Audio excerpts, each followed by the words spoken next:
Il n'est jamais trop tard pour se méfier des menaces de guerre capitalistes et impérialistes.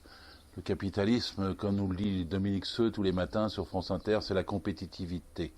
Et la compétitivité, c'est la guerre. Ça veut dire être plus fort que les autres. L'impérialiste et nationaliste, Trump, est en train de secouer le monde et de le menacer. Il menace l'Europe parce qu'il veut la disloquer et se réjouit du Brexit. Il menace l'Iran parce qu'il y a le pétrole, et là, il vient de directement créer un climat à provocation dans le détroit d'Ormuz, et il menace la Chine par des accords comme UAE qui sont extrêmement menaçants, parce qu'il s'agit d'un partage brutal du monde dans des technologies qui vont être dominantes dans quelques temps, et ce conflit avec la Chine est lourd de conséquences. Je le dis à nos enfants, ayez peur. Ayez peur. La guerre menace tout le temps. Il n'y a pas de paix avec le capitalisme et il faut s'en préserver. Donc il faut aujourd'hui aussi que la France, si nous la dirigions, fasse des appels à la paix, au désarmement nucléaire, au désarmement international, et qu'elle dénonce les menaces de ce type en prenant au sérieux l'ONU, en prenant au sérieux les organisations internationales qui permettent de gérer le monde autrement, que ce soit sur le domaine de la santé, sur le domaine de l'environnement, sur le domaine de la culture, sur le domaine du droit du travail, comme l'Organisation internationale du travail. Avec l'ONU, tous ces organismes-là devraient prendre le poids supplémentaire qui permet d'endiguer les nationalismes qui se développent, et Trump est une menace pour la paix du monde entier. La deuxième chose que je voulais dire, c'est concernant monsieur Emmanuel Macron. Je vois ces médias qui se réjouissent à peu près partout du fait qu'il s'en serait sorti de la crise terrible d'isolement dans laquelle il était depuis plus de 6 mois, et que les élections européennes lui auraient donné un petit satisfecit qui permet de faire un acte 2 dont son Premier ministre, Édouard Philippe, dit qu'il va être une continuité avec un changement qui serait écologique. J'espère que tous les Français ne se laissent pas abuser. D'ailleurs, en vérité, Macron n'a eu que 10% des inscrits le 26 mai dernier, et dans les sondages, 80% des Français déjà condamnent sa politique présentée comme nouvelle et disent qu'il n'y aura aucun changement. Un homme qui a 10% des inscrits et qui n'a que 20% de sondés favorablement choisis, et qui continue comme avant, ce n'est pas un président, c'est un dictateur. Parce que quand on a 10%, on essaie de discuter avec les 90%. On essaie de trouver des solutions négociées. Et là, il continue comme avant dans pratiquement tous les domaines. Il nie qu'il y ait eu une répression policière, alors que l'ONU vient de condamner la France pour l'usage d'armes de guerre et pour la non-sanction contre des policiers brutaux. Il y a tellement eu d'images qui ont envahi le monde de la brutalité policière que la police française est une police de type dictatorial.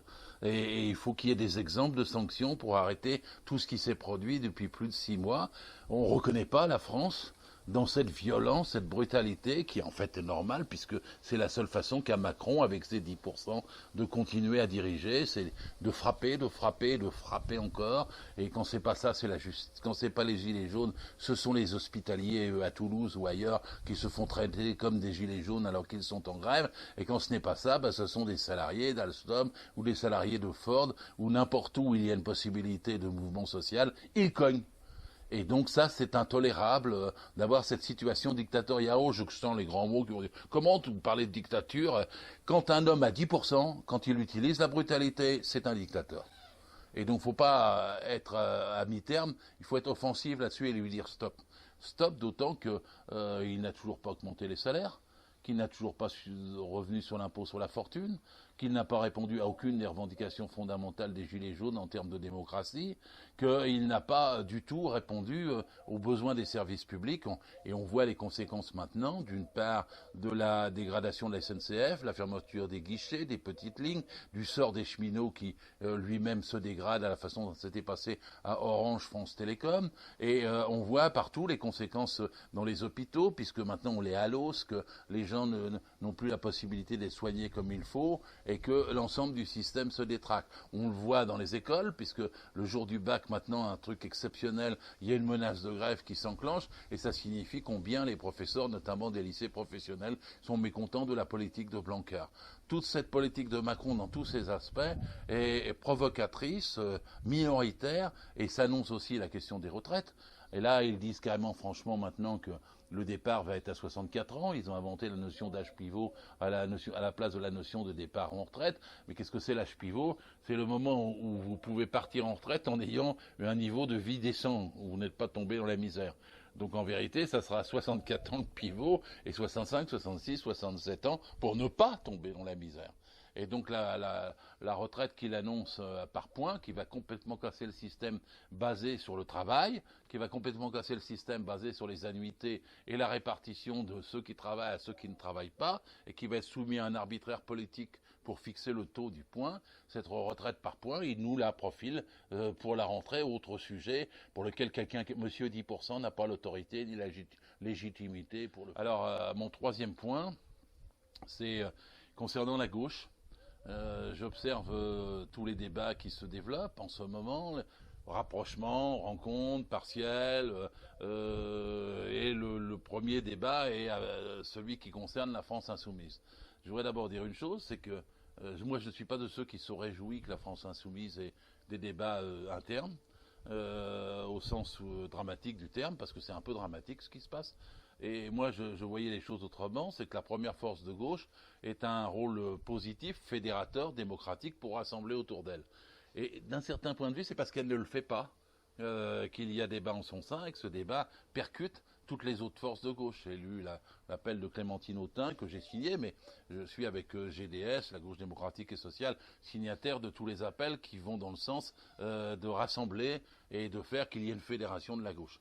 Donc je ne m'en réjouis pas. Je sais, un parti ne peut pas vivre autour d'un chef, il ne peut pas vivre de façon verticale, il ne peut pas vivre sans avoir des statuts, il ne peut pas vivre sans démocratie, il ne peut pas vivre sans un fonctionnement méticuleux, respectueux, pluraliste des sensibilités qui le composent, il ne peut pas vivre sans élection, il ne peut pas vivre sans vote à la proportionnelle. Un parti de gauche, par nature, puisque c'est un parti social, il est forcément collectif, démocratique. Il est basé sur un pouvoir collectif, pas sur un pouvoir personnel.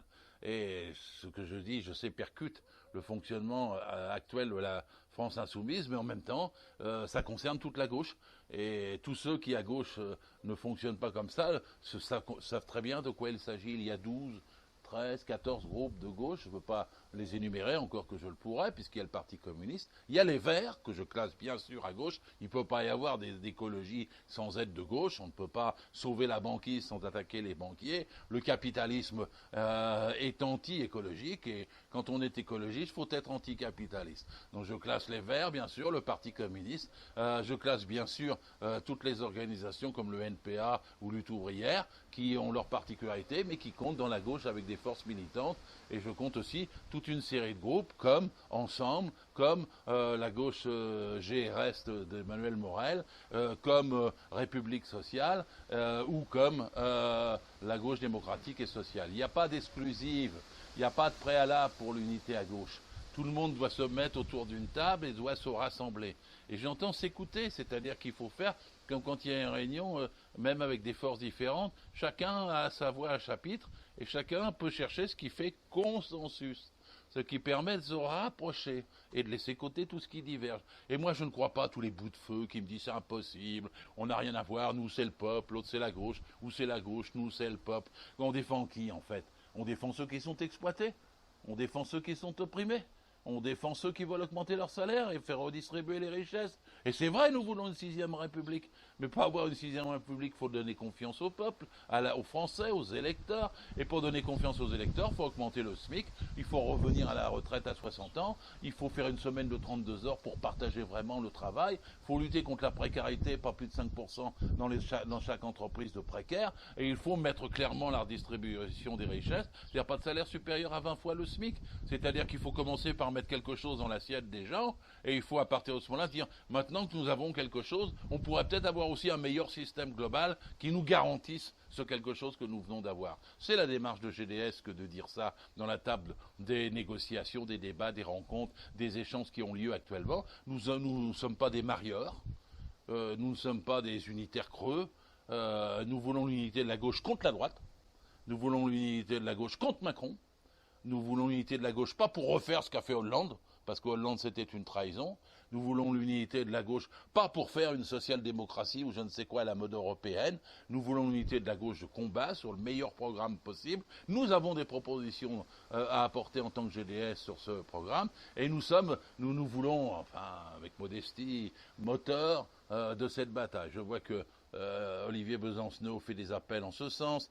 Il n'y a pas que Clémentine Autain. J'ai vu Yann Brossat faire des appels dans ce sens. Et le Parti communiste dans l'humanité. Je vois les Verts hésiter. Parce que évidemment, Yannick Jadot ne peut pas, à lui tout seul, se mettre à faire du Mélenchon maintenant, ou à faire du En Marche, en disant je suis le chef d'un nouveau courant et je vais à mon tour faire un nouveau parti vertical. C'est surtout pas la bonne voie à suivre. Et donc je vois que tout ça brasse tous les esprits de tout le monde. Et je voudrais dire, c'est plutôt bon signe si nous discutons, si nous débattons. Il faut plutôt aller vite. Parce qu'il y a les élections municipales, parce qu'il y a d'autres échéances. Et comme les luttes continuent, et les luttes sociales, c'est ce qui donne le ton, la priorité, comme les gilets jaunes continuent à peser et qui sont loin d'avoir perdu, comme les batailles dans les hôpitaux, dans les écoles continuent, comme les cheminots sont forts mécontents, et comme il y a une activité syndicale croissante, eh bien, il y a des enjeux. Un des enjeux étant la dénonciation de la vente, le bradage de l'aéroport de Paris. On vient de voir en pratiquement 24 heures 100 000 signatures pour l'appel pour un référendum. Il faut 4 700 000 signatures. Ce serait un très bon signe pour dire à Macron, tu vois, tu n'as pas les mains libres, tu n'es que monsieur 10%. Et si tu n'es que monsieur 10%, tu dois renoncer sur l'aéroport, comme sur les barrages hydrauliques, comme sur toutes les autres façons, où tu brades la France, où tu brades ce qui est notre tradition, le meilleur de notre social, pour le grand capital. Et donc, voilà, j'ai bien tout dit, hein. Halte à la guerre mondiale, c'est pas un mot de superflu. Halte au capitalisme impérialiste, halte à Macron, monsieur 10%, et unité à gauche le plus vite possible maintenant pour avoir la force politique pour gagner.